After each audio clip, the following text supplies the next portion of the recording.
We're going to continue our study of apologetics, and what we're in the middle of at this point is examining four principles of knowledge that are crucial for any sound defense of Christianity, principles that are constantly under attack by those who deny the existence of God.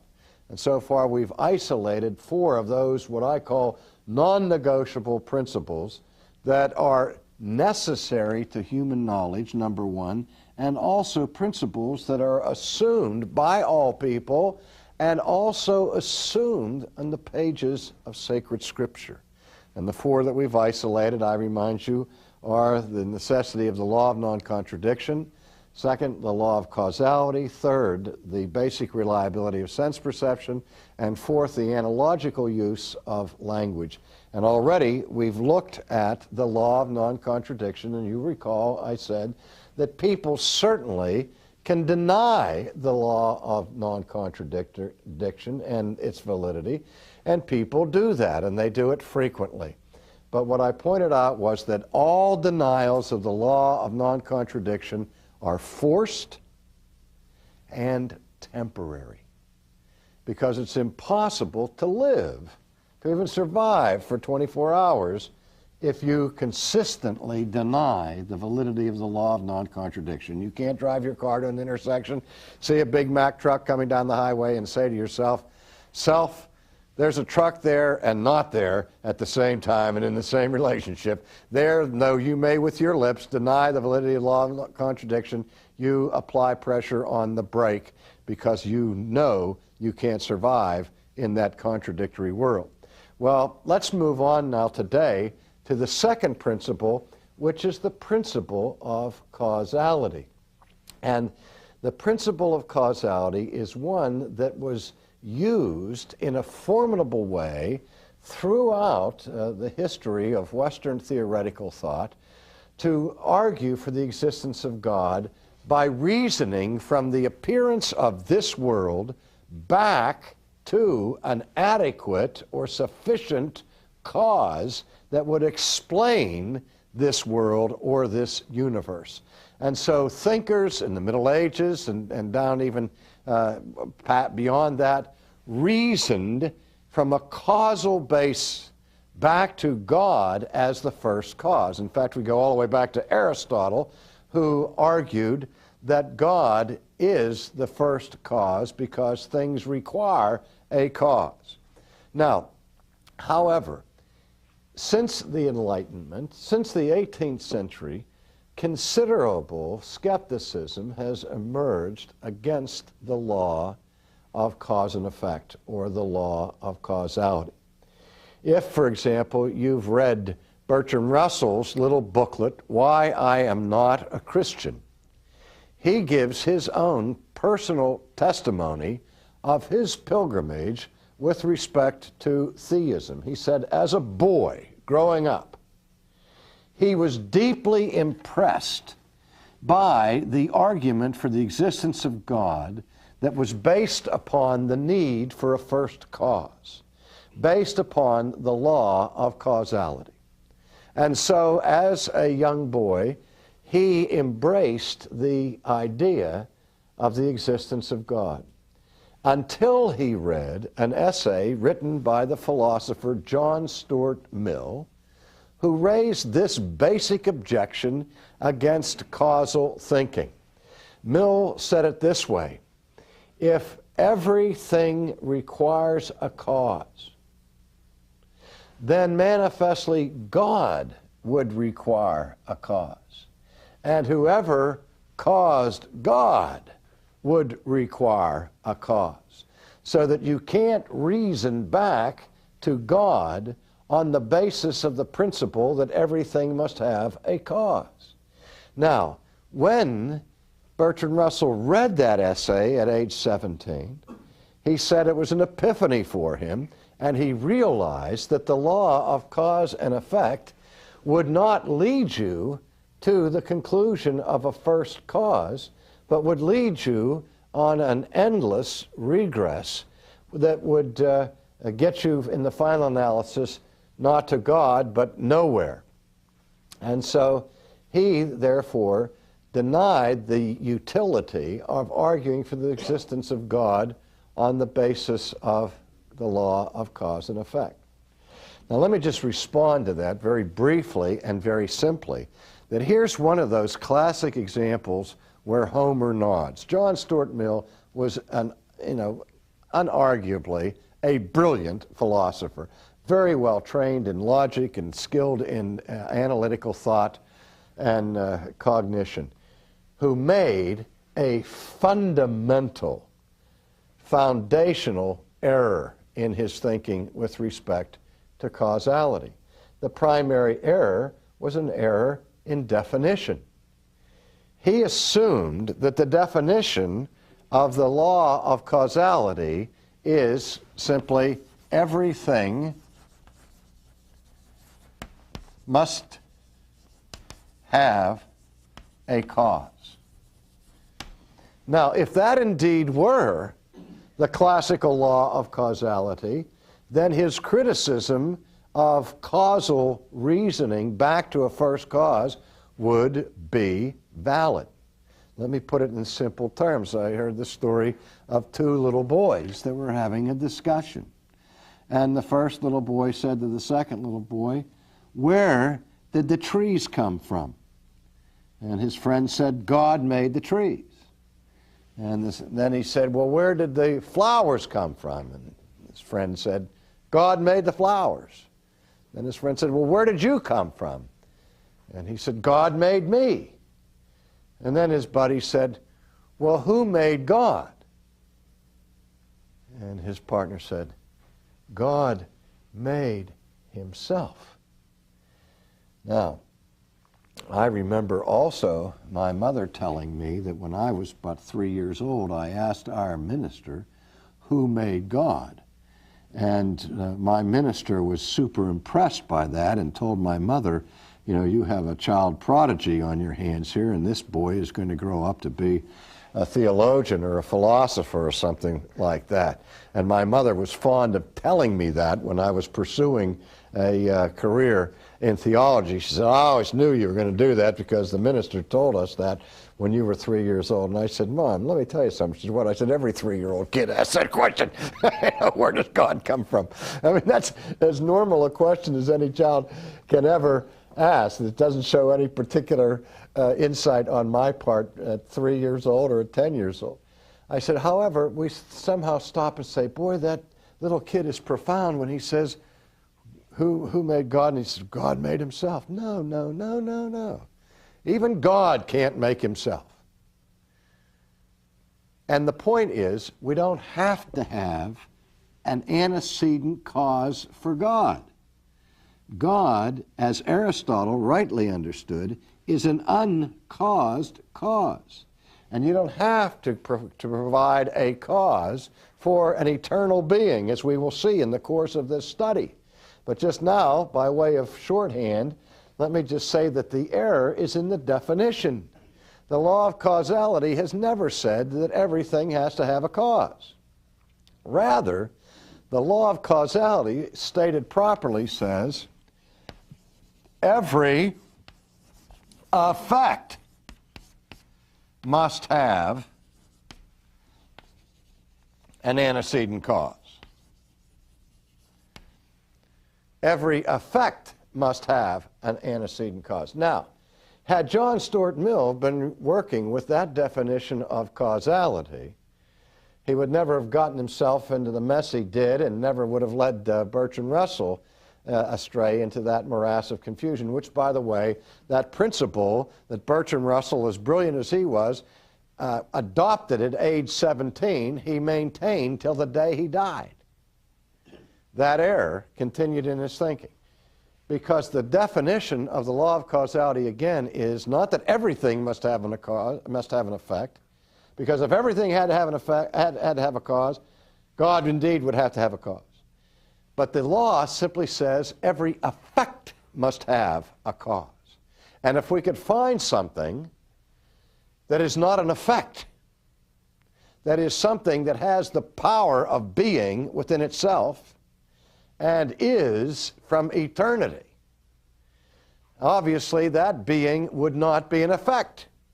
And when we define the character of God, we say that God is a self-existing, eternal being who is independent, underived, not contingent, but he's eternal. He is not caused because he is not an effect. Only things that are made are effects. Now, if we look at this definition, we see, and I get just a little bit technical here, that this definition, every effect must have a cause, is a statement that we say is formally true. Not formerly, but formally. You know, that is to say, it is a formal truth. Now, what is a formal truth? A formal truth is a truth, I'm trying to make this easier, and I'm going to make it more abstract. A formal truth is a truth that is analytically true. Whoops. I'm trying to simplify and I'm making it worse, right? If it's formally true, it's analytically true. What that means is that it's true by definition. That if you analyze this statement, every effect must have a cause. Just by analyzing the words and their relationship in the statement, you will see that the statement not only is true, but by definition has to be true. An analytical statement would be one like this. A bachelor is an unmarried man. Now, in an analytical statement like that, a bachelor is an unmarried man. You have the subject, which is the word bachelor. And then you say something about the bachelor to describe him. You predicate something about the bachelor. And what you say is the bachelor is an unmarried man. But what do you find out about the bachelor in the phrase unmarried man that you didn't already know with the word bachelor? See, in an analytical statement, there's no new information given in the predicate from what's already there in the subject. If I tell you, let me say, a triangle has 3 sides. Is that true or not? Of course it's true. It has to be true because a triangle by definition has 3 sides. Just like a bachelor by definition is an unmarried man. Now, not all unmarried men are bachelors. Some are widowers, right? But all bachelors are unmarried men. So what we say that something is formally true or analytically true, another way of saying is it's logically true. It's true by definition. Now again, let's look more carefully at the definition. If we say every effect, and just stop right there, and we introduce the word effect. What is an effect? How would you define an effect? What is an effect? Something that happened. Something that happened, or something that It's going to happen. or if it will happen, that's true, but something that has been made, something that has been produced, right? Or to use the language, something that has been caused. See, an effect, by definition, is something that has been caused by something else. Now, what is a cause? What is a cause? What does a cause do? It brings some kind of a result. And what do we call that result? An effect. That's right. You can't have a cause that doesn't cause anything. What a cause causes is an effect. So you can't have a cause without an effect, and anything that is identified as an effect, by definition, must have a cause. So that in a very real sense, this statement, every effect must have a cause, is just simply a mental extension of the law of non-contradiction. Because something cannot be an effect and not be an effect at the same time in the same relationship. Something cannot be a cause. You can't have a cause without an effect, and you can't have an effect without a cause, because otherwise you have a contradiction. Now, the most primary answer we give to reality, if I say, why is this carpet here in this room? The simplest answer I can say is, because. That's not going to satisfy you. You're going to want to push me a little bit further, and you're going to say, because why? Well, I'm going to say, well, because the director of this studio wanted to construct a set that would have the look of a study or a den, and so he went out and got this old carpeting, and he put it on the floor here as part of the set. So now I'm giving you more of the complex reasons behind the presence of this carpet that is now underneath my feet. Okay? Now, my director didn't cause the carpet. If I said what caused the carpet, then it would have to go back to the manufacturer and all of that sort of thing. But we understand the use of that language at a very elementary way. One of the first things the parent learns how to say to a child when the child asks a question is, because. That's the answer. In other words, we're saying that flower has a cause. That tree has a cause. Something has produced it.